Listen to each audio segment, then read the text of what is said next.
Have you ever wondered if grass-fed beef or wild-caught fish are really better for your health? Or why everybody says that you should eat the rainbow when it comes to fruits and veggies?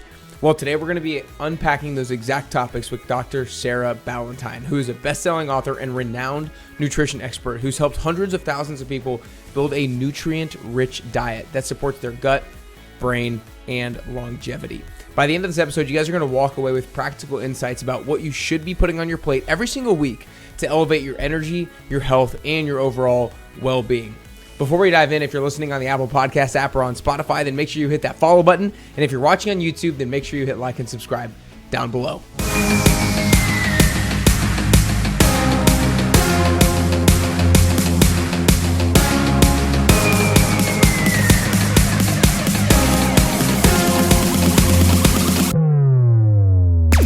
All right, what's up, everybody? Welcome back to the Best You Podcast. Today, I am very excited, to say the least, to be joined by the one and only Dr. Sarah Ballantyne. Today, you guys are going to get a masterclass on nutrition. We're going to dive into so many different types of foods, the nutrients that they have, and I'm just really appreciative of your overall philosophy towards food and the take that you have on it compared to maybe so many other people out there who are trying to, maybe educate people on certain nutritional items. But the first thing I want to kind of get into, Sarah, is a little bit of your story. I know that you had lost over 100 pounds a couple of times. And so, I think a lot of people, if they lose weight one time, this conversation is not going to be solely on weight loss. That's for sure. We're going to be going the other kind of angle when it comes to food. But when a lot of people lose weight and then they gain it back, I know from experience of interacting with those people that it can be very defeating. And to have to make the trek all the way, maybe, back, if you will, to lose all the weight again seems daunting. And man, I don't want to have to put in all that work. So what was that like when you had maybe put some of the weight back on? What did you need to do from a mindset perspective in order to be like, you know what, I've got this, I can do this again? Yeah, it was soul defeating. It was crushing. So I lost over 100 pounds 3 times.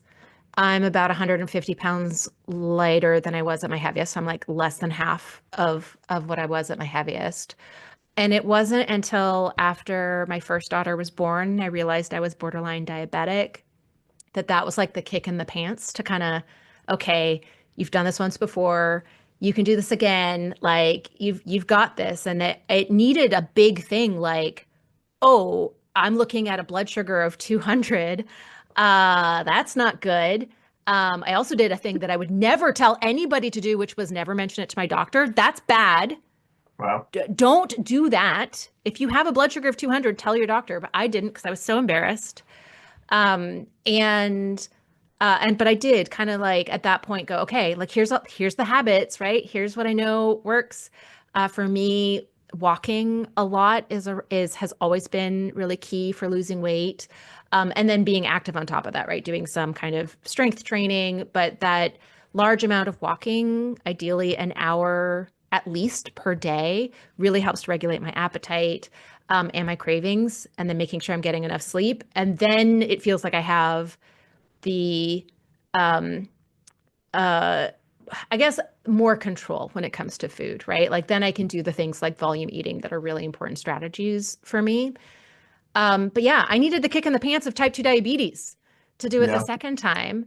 And the third time, again, it kind of felt like it was out of control. I went into menopause 15 years younger than my mom was, which is not fair. Abruptly. So it was like my hormones just like shut off overnight.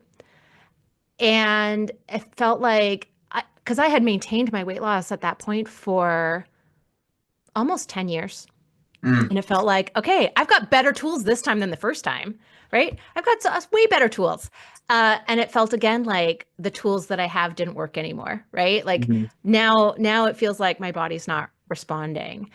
And felt defeated. And it kind of took the kick in the pants of knowing that I was launching a brand. This is terrible to say.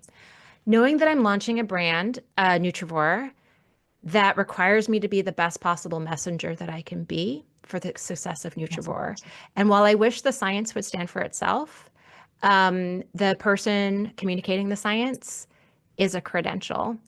And it took that kick in the pants to be like, okay, like this is just it's a new challenge. It's a new situation. I got to start estrogen. That was pretty fantastic. That helped a lot. Hmm. Um, but it kind of took, yeah, that kick in the pants of knowing I'm working on a book. I've got a book coming out. Um, and I need to figure this out again. Not adopting that restrictive mindset to food, so you never have that like moment of disinhibition where you give in or you cheat or whatever it is. So then all of your behaviors unravel. So not having to deal with that challenge this time. Because if I want a chocolate chip cookie now, I have a chocolate chip cookie, and I've never lived like that before, right? Yeah. I was overweight as a teenager. I was morbidly obese by the time I was about 17, 18, something like that. And my whole life, I've had this like diet mentality. Like I remember my mom being on Weight Watchers when I was 12 and learning about 0 point foods. So to be able to like finally ditch that mentality and think more about nutrient dense foods I'm adding, right? Having my big salad every day for lunch, right? Like those types of eating patterns, right? Yeah. Like healthy habits and being much more centered on the healthy habit and then making sure that I still get joy from my diet, which for me is always it always takes the form of dessert. That has really changed the landscape for me because I Yeah. just want to talk about health. I want to make Nutrivore approachable for somebody who needs to let go of weight loss goals in order to adopt those healthy habits, which is how I started, right? The very first thing I did was like, I got to focus on this like relationship with food and this like restrict binge cycle that I'm in, right? I got to focus on this. This is not cool. This is not serving me, not serving my weight goals, but also not serving my health goals, right? Got to focus on this. So I'm trying to frame Nutrivore from a weight inclusive perspective. You absolutely can use it to lose weight. I did. Yeah. But you don't have to, right? So if you need to let go of your weight loss goals in order to focus on the healthy habits and focus on that healthier relationship with food. Like that's how I wrote the book. Like all of the tips for healthy weight loss are like in the appendices, right? So the narrative is weight inclusive. So you don't even have to see that stuff if you don't want to. It's there if you want it, right? It's there. But it's because of my experience. Um, I'm the same. I'm the same way. I don't like discussing too much the idea of weight loss, even though that's, a lot of people's goals per se. I don't like celebrating the result of weight loss over extensively because then it just makes people just so outcome focused, not process focused, not focused on the healthy habits and stuff like that. One thing I want to dive into really quickly before actually getting into some of the meat and potatoes, pun not intended, of the nutrients and stuff, is you mentioned how your when you were like 12 years old, you remember your mom doing Weight Watchers and doing points and kind of like that being almost the beginning of your development of relationship with food, if or whatnot. And there's a lot of people listening right now who are parents of maybe young kids, and I'm also just interested as a hopefully future parent of kids of how have you intentionally tried to frame the conversation about food and about health that was maybe a little bit different than how you were grew up. Oh, that's such a fantastic question because I have been extremely intentional, not just on how we talk about food in this household. So I have two teenage daughters, an 18-year-old and a 15-year-old, who have very healthy diets that I'm very, very proud of. And I think much more balanced approaches to food than I ever had until recently. And that I put a lot of intention into how we talk about food, but also how we talk about appearance and physical fitness and health in this household, and how we really try to separate our conversations about health from our conversation about appearance. Because Yeah. like the number one thing I can tell you from my own journey is that health and weight do not correlate very well. I've had some of my worst health at my lightest and some of my best health at my heaviest, and like every different possible iteration in between. And the science backs me up on that, right? The science basically says weight is a very poor correlate for health. And why I also agree with not celebrating weight loss, because so often in society, people are sacrificing their health for weight loss goals and digging themselves an even deeper health whole, which also leads to weight regain cycles and yo-yo dieting, right? Yeah. So really focusing on those healthy habits. So we do. So like the tools that I've created that are like, in my book or when you sign up for my free weekly newsletter, things like the Nutrivore meal map, that's how our meals look in the house, right? So it's usually we end up with fruit at breakfast and fruit for snacks, vegetables at lunch and dinner. Sometimes also I tend to put like grapes or melon or something out with dinner as well. So there's fruit for a side or dessert if somebody wants that for dinner. But our meals kind of look like that. And I think my kids, we really talk about what's your protein food, what's your starchy food, what are your fruits and vegetables. They're used to eating fish a couple times a week, right? Like they're sort of used to that pattern, but we also eat dessert frequently. We also have sugary snack foods in the house and salty, empty calorie snack foods in the house, right? So we have those things available, but we'll also talk about actually, I had the conversation with my 18-year-old not that long ago because she's about to go live in a dorm and not be around anymore.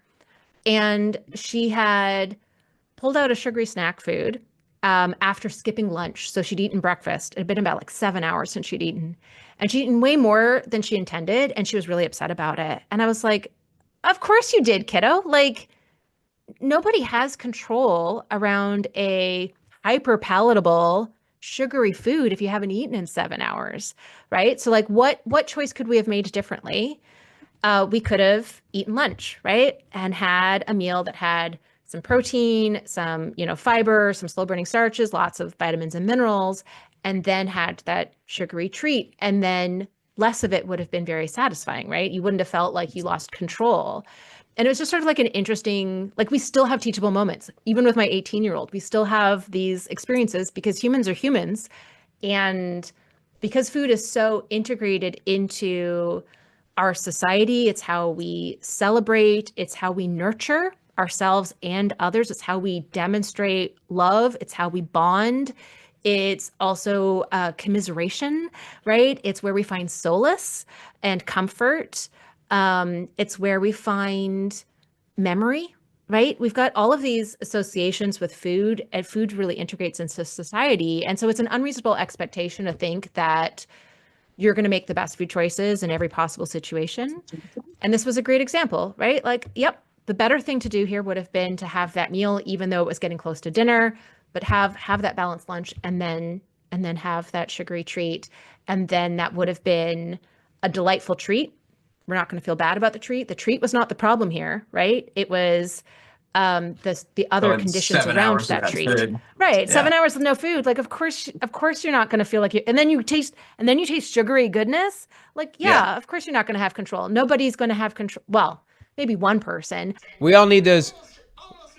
We all need those teachable moments every now and then to just have a good reminder of the kind of some of the core principles and core habits that we need to make sure that we maintain or whatnot. Now, I kind of want to dive into Nutrivore. So people are probably listening, and if they haven't read your book or follow you or something, they're like, what is Nutrivore? It's not a particular diet. It's a philosophy. And this is one of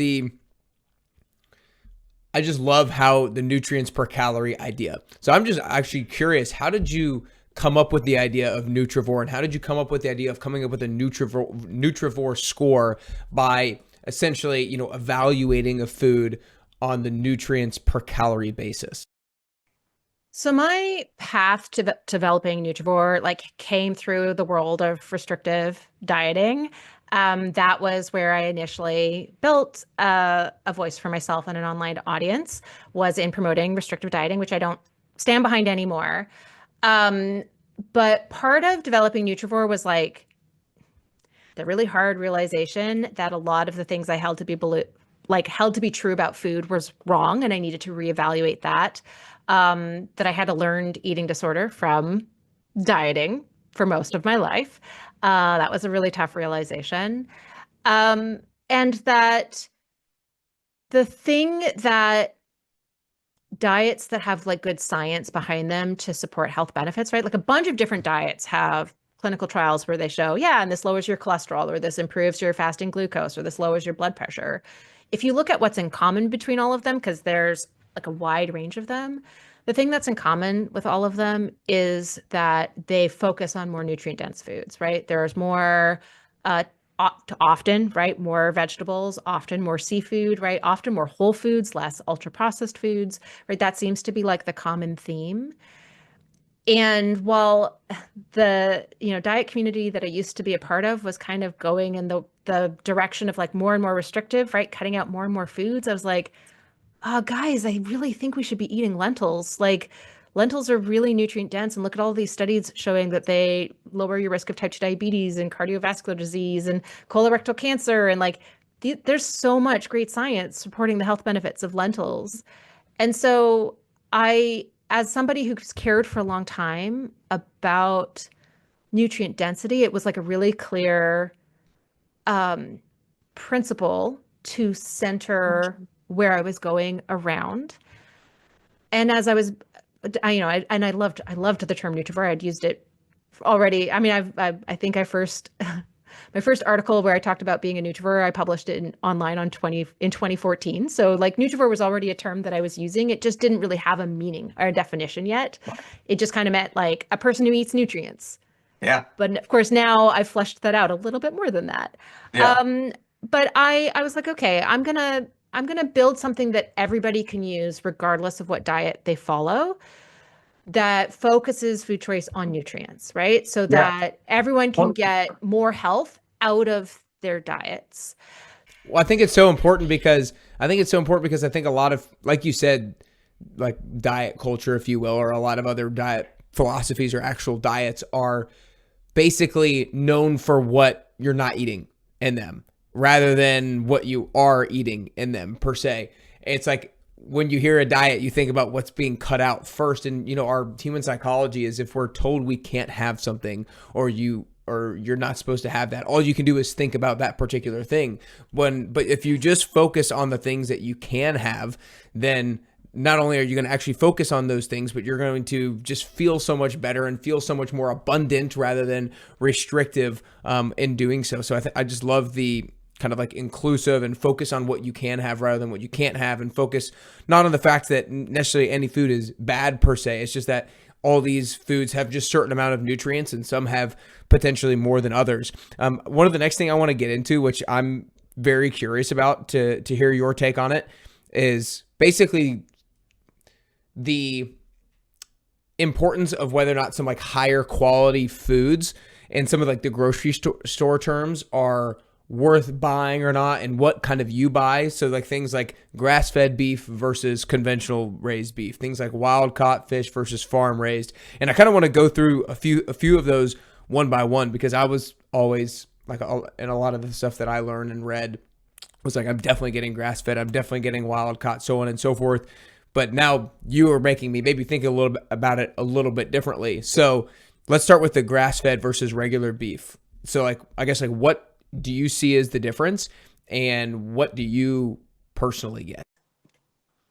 So I think this is why a calculation of nutrient density is so important, because we can apply math to this evaluation rather than just going by feeling. And I will say there's always there's a separate class of arguments. Like we're just going to look at this from a nutrient density and health effect perspective, and we're going to kind of ignore animal welfare arguments, right? Regenerative farming and soil quality arguments. Like that's a whole separate theory, series of thoughts for decision making in the grocery store. But just look at the nutrients these foods contain, right? The overall nutrient density and the health effects of these foods compared to the cost, right? Like I think that we're just going to use that metric. Yep. So grass-fed beef has 4 to 5 times more conjugated linoleic acid than conventional. Conjugated linoleic acid is a really interesting fat that is associated with reduced risk of cardiovascular disease and cancer. It may help to promote like a healthier metabolism, and some science showing that it can facilitate weight loss. So it's a really interesting fat that we get from ruminant animals, right? So like beef, lamb, and their dairy. And it is higher in grass-fed. So that's, I think, like the biggest nutritional difference between grass-fed and regular. There's like a little bit more vitamin A, right? There's a few vitamins that there's more. And then the other difference is grass-fed tends to be leaner. So when you calculate nutrient density, right? So that's nutrients per calorie. That's been the scientific definition of nutrient density since the early 2000s. I didn't come up with that. I just created my own math to figure it out. The difference, if you hold the fat content steady, right? So if you compare the nutrient density of 80-20 grass-fed beef versus 80-20 regular beef, there's almost no difference, right? So that even though conjugated linoleic acid is in my calculation, like all of the nutrients that are higher in grass-fed beef is in the calculation. When you actually look at the overall difference, it's a couple percent difference in nutrient density. But if you compare steak, right, a grass-fed steak to a regular steak, you do see a really big, like maybe a 50% increase in nutrient density in grass-fed compared to regular. But it's not because of more nutrients, it's because of less fat. So it's because the grass-fed steak is leaner overall. Now, is that because so when you say that there's that big of a difference in maybe the Nutrivore score, is that because of the just overall increase in calories, or is that because so it's not because there's more nutrients in the grass-fed, it's just simply because the non-grass-fed is higher calorically because of the fat intake? Correct. Yes. Okay. Gotcha. So it's purely in changing the denominator, which is calories, right, in that calculation. So the way the Nutrivore score is calculated, it's algorithmically based on another nutrient profiling method called the nutrient-rich foods index. So it basically is a sum of percent daily values. 33 nutrients go into the calculation compared to the nutrient-rich foods index, which uses 9 or 15.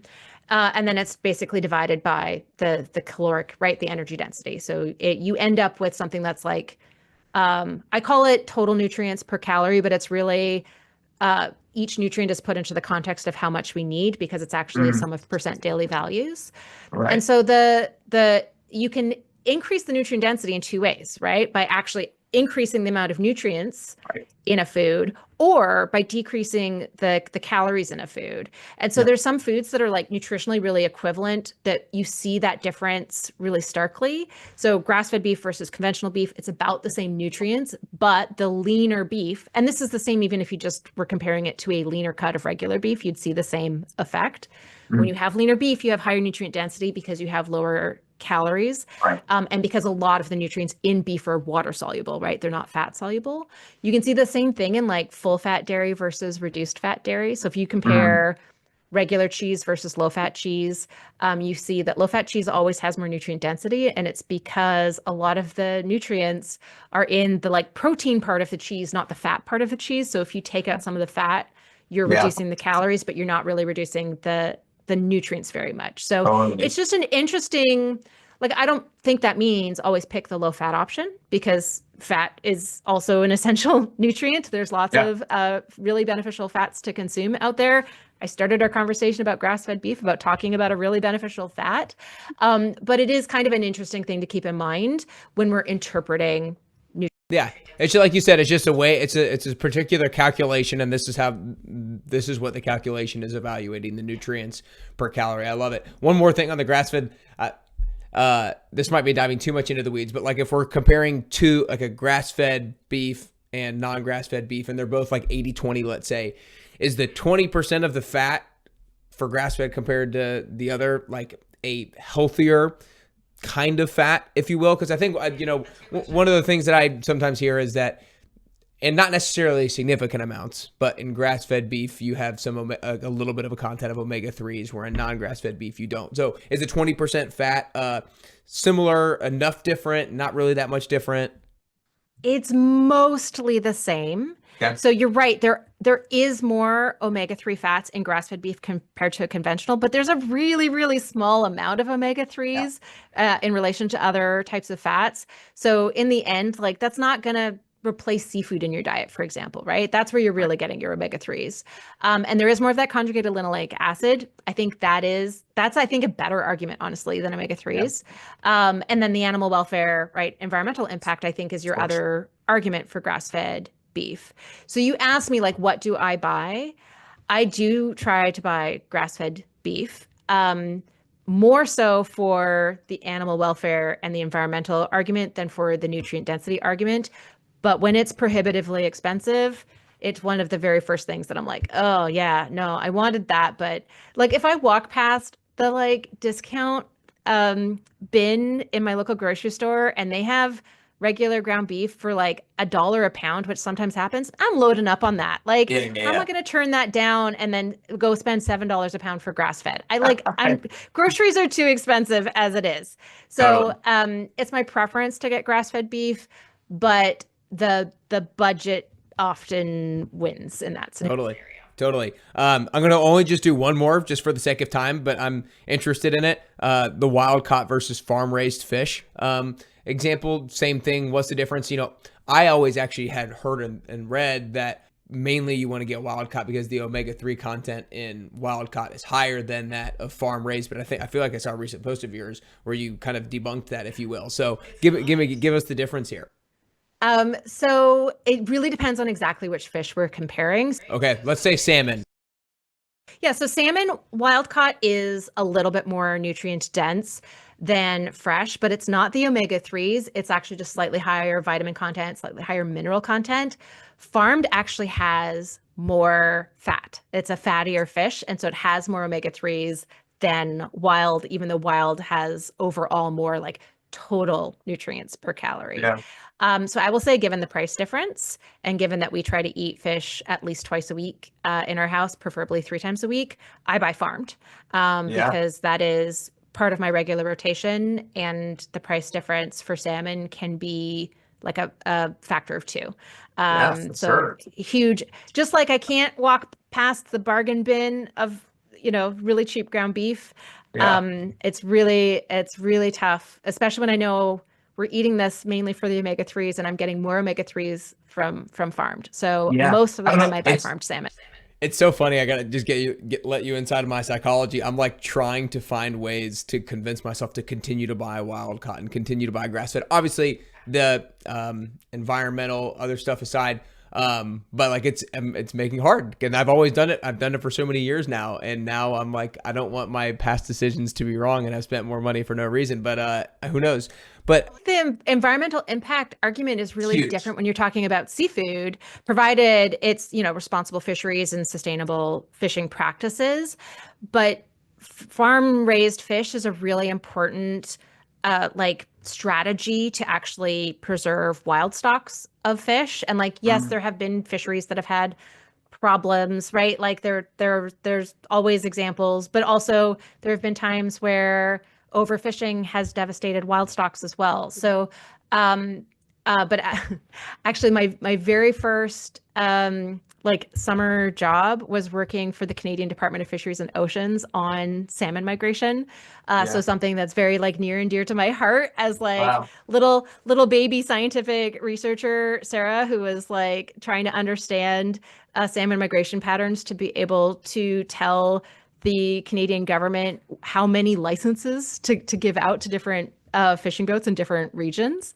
And one of the things that I learned through that experience is just how good our farmed fish is in North America. It's not Wow. necessarily all over the world, but we've got some really fantastic operations that are actually helping to preserve wild fish stocks by Nice. farming our fish. So I'm gonna that ask. is I'm gonna also ask part one of more. my logic there. nice. That's awesome. That's good to know, actually.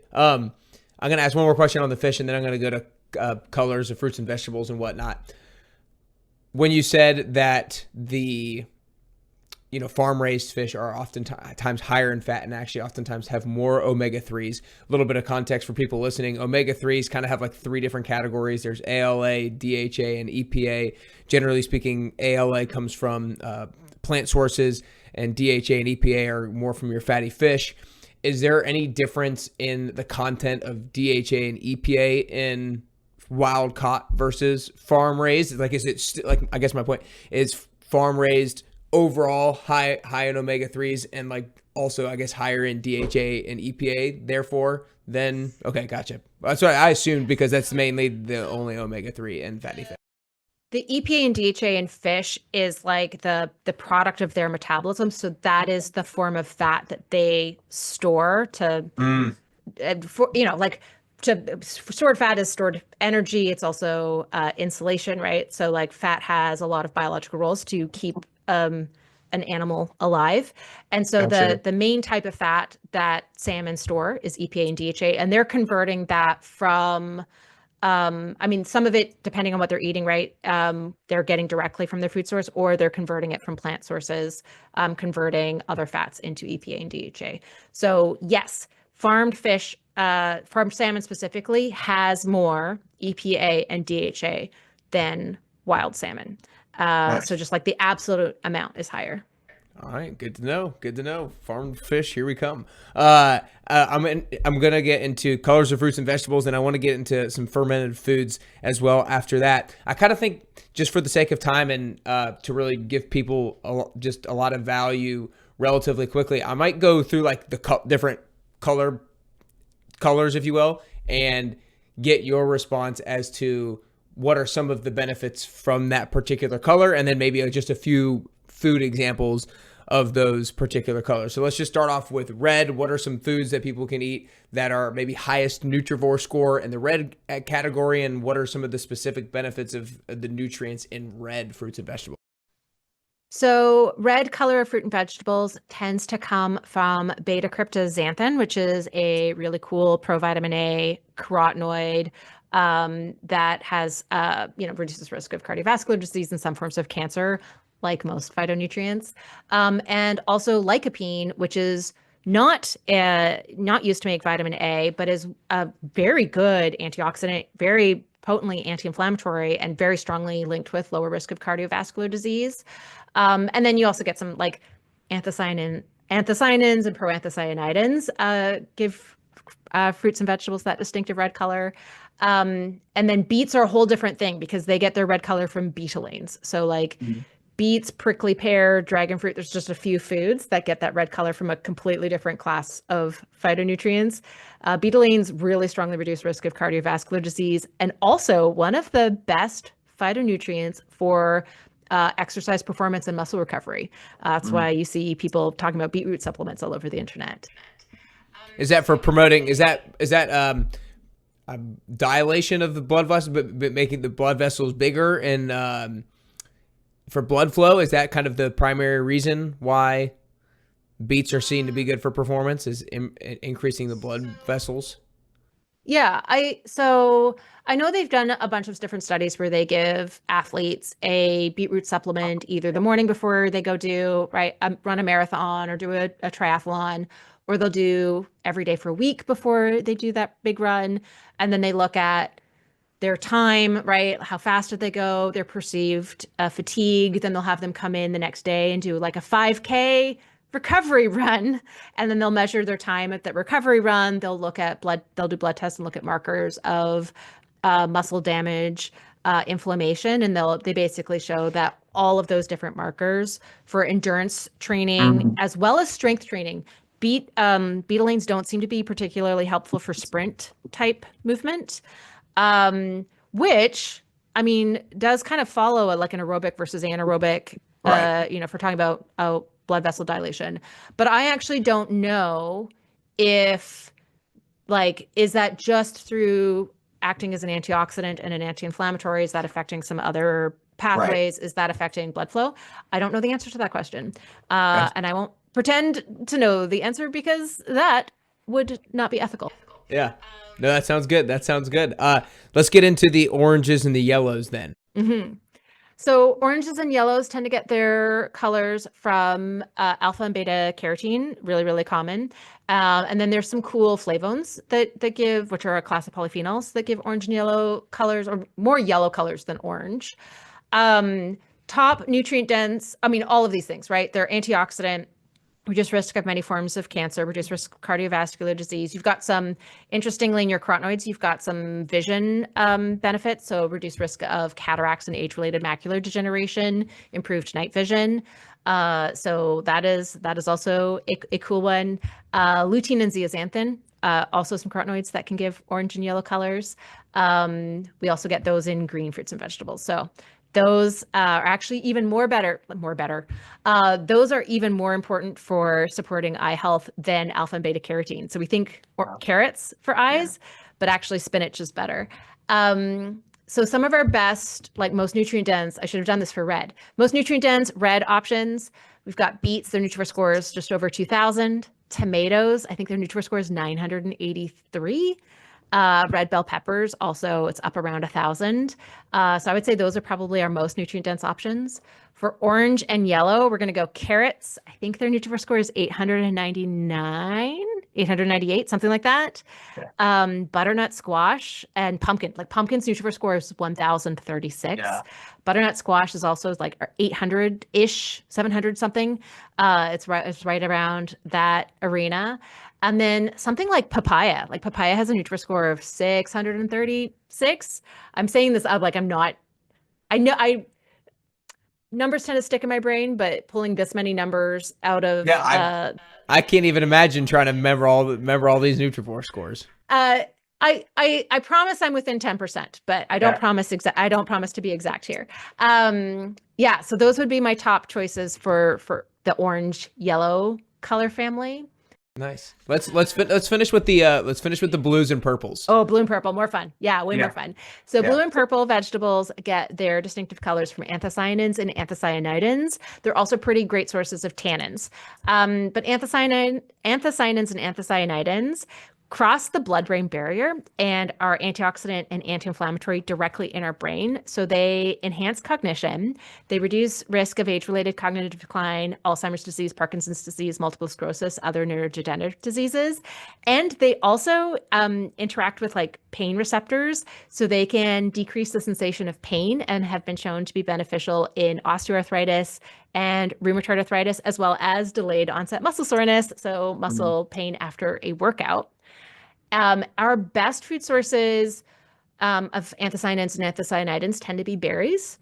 And our most nutrient-dense berry is strawberries. They have a Nutrivore score of 762 compared to blueberries, only 391.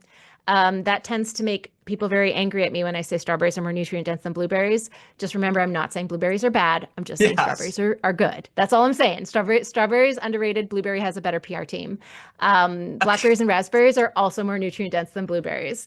So those are all like our best options for blue and purple. But the other thing you can do is get so red leaf lettuce or red leaf kale or red cabbage actually fall into the blue and purple color family. So like they're called red, but if you look at them, they're really violet or purple, right? Yeah. So those are also all really nutrient dense. Like purple cabbage is like 15, Nutrivore score for like 1,500, kale's around 4,000, right? So those are also really great nutrient dense options that count in the blue and purple color family as well. That's awesome. That's awesome. I love that. Blueberries just have a better PR team. That's hilarious. It's true. I want to get into the fermented foods. So like I know the importance of probiotics and fermented foods basically to kind of populate the gut microbiome so that you have a higher population of good bacteria compared to bad bacteria. So we're going to kind of like already lay that foundation a little bit. I'm just talking about practically speaking. I think that, when you hear fermented foods, I think of yogurt, I think of sauerkraut, I think of kefir, temp, there's kombucha and things like that. But a lot of the fermented foods or the foods that have probiotics in them are not as common in the foods that we would typically eat. Like, what do you do to get in your fermented foods daily servings or weekly servings to feel like you're staying on top of it? Yeah, so I think I do a variety of different small things, right? So pickles, pickled vegetables, vinegar also counts as fermented foods. So a salad dressing, like a homemade salad dressing with your favorite like raw vinegar, that's going to be a fermented food. Using things like sauerkraut or pickled vegetables. I pickle a lot of the vegetables I grow in my backyard. And actually, that's like my project for this weekend. I've got a bunch of Korean radishes to pickle this weekend. So pickled vegetables, I feel like they're such a great addition to salad. They're a great condiment to have with dinner. So can you beat sauerkraut with pork? I don't think you can. Like that is the best flavor combination. Throw in some potatoes, you have the best flavor combination ever invented right there. So finding those ways, there's lots of pickled chutneys and other like pickled condiments. So You could do like a tin fish board with like different pickled chutneys, right? Like there's lots of like creative ways. But also I eat yogurt most days. I tend to use, I actually like Nordic skyr better than Greek yogurt. It's yummier. That's just, it caters to my flavor and texture preferences.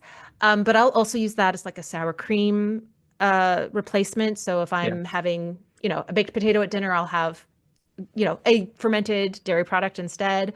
I'll use it to make homemade dressings or dips as well. So that's like an easy way to get in fermented foods. And then there's lots of fermented beverages. So you mentioned kefir, there's water, kefir, and milk kefir, and there's also kombucha. So they're not everyone's cup of tea, given that kombucha is made from tea. I guess that's a good pun. But if they are something you enjoy, I like them diluted with sparkling water. So that's how I prefer to have them, so that they're like not quite as overpowering in your face. But yeah, so for me, it's like a little bit of everything, right? So it's a little bit of yogurt, homemade salad dressings. Let me ask you real quick. Yeah, no, that was great. And sorry, I'm only cutting you off because we only got a couple minutes left, and I want to make sure I get two more quick things real quick. With the yogurt conversation, is there a difference in the quality of the probiotics or the different strains of live bacteria in full fat versus non-fat? Or no, or not. And I feel like I've heard that before, but I'm not sure if there's any accuracy or validity to that. Really good question.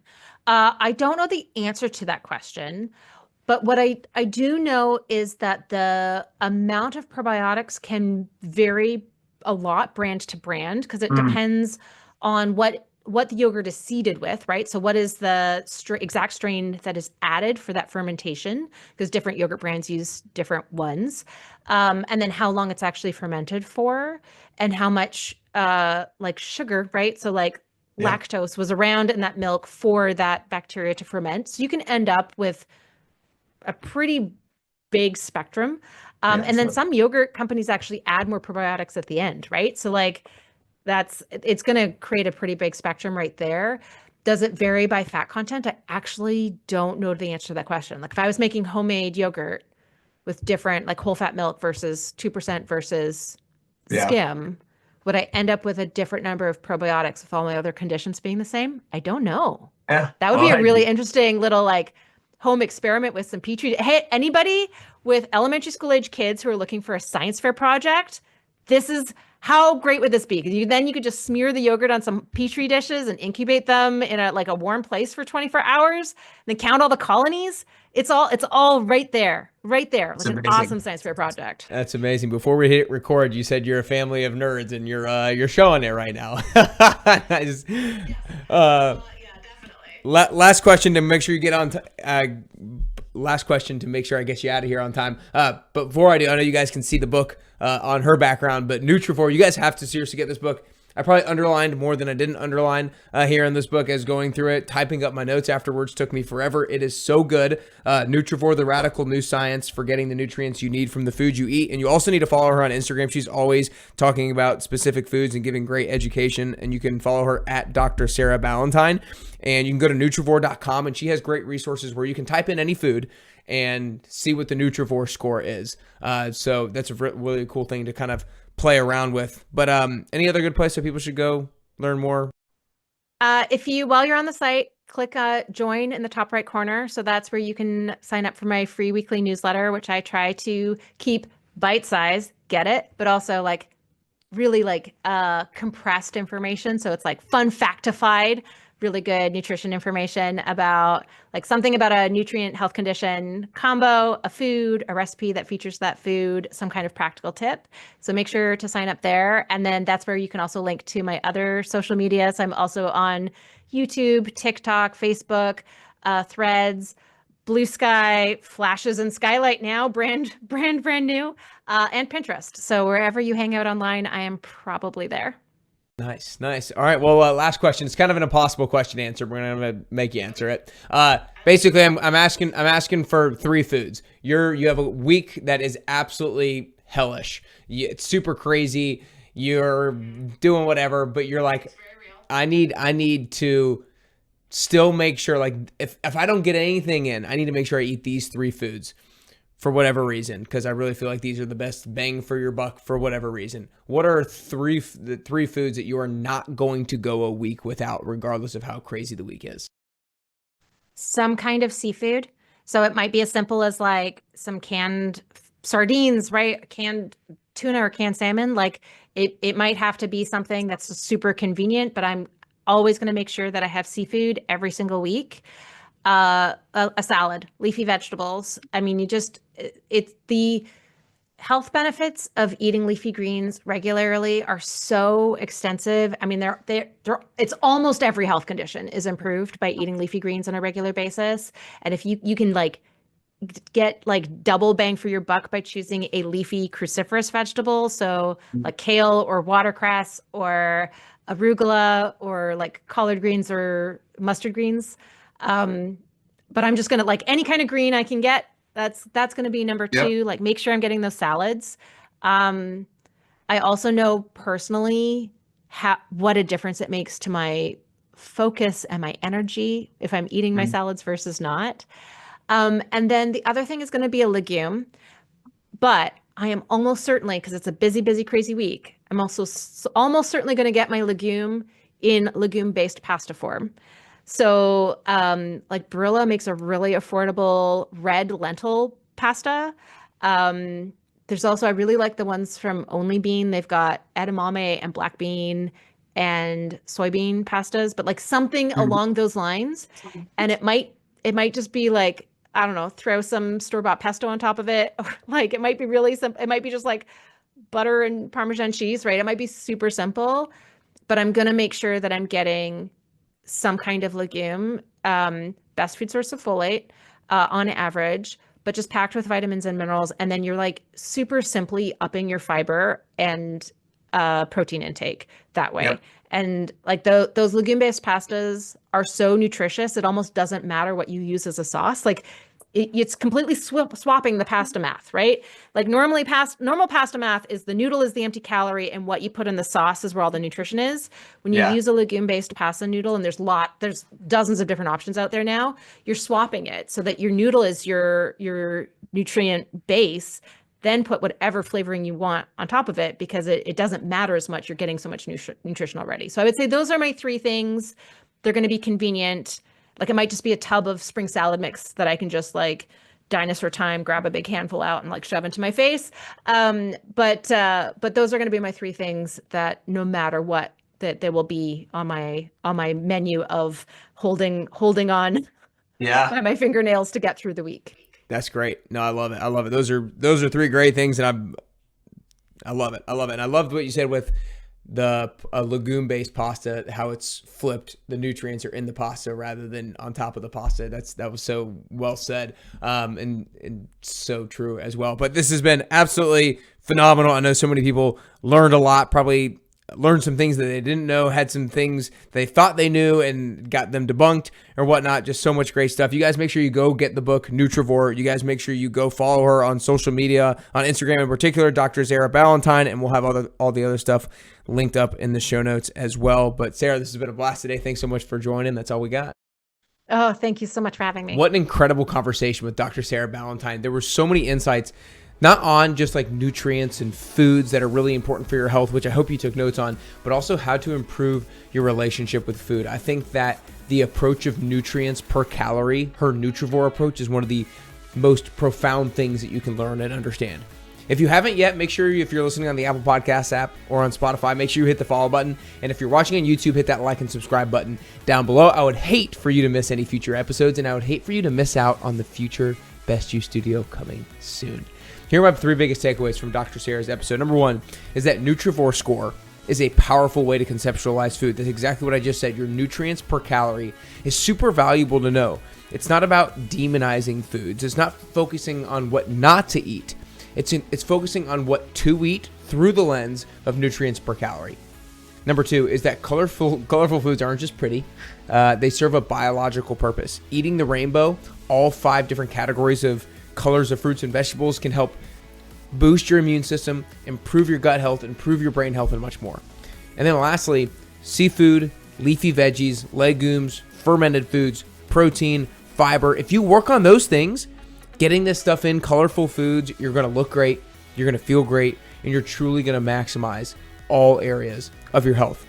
I hope you guys enjoyed today's episode. If you can do these things, if you can start to implement them and put them into practice, you'll continue to get closer to the healthiest version of yourself, and ultimately, you'll continue getting closer and closer to your best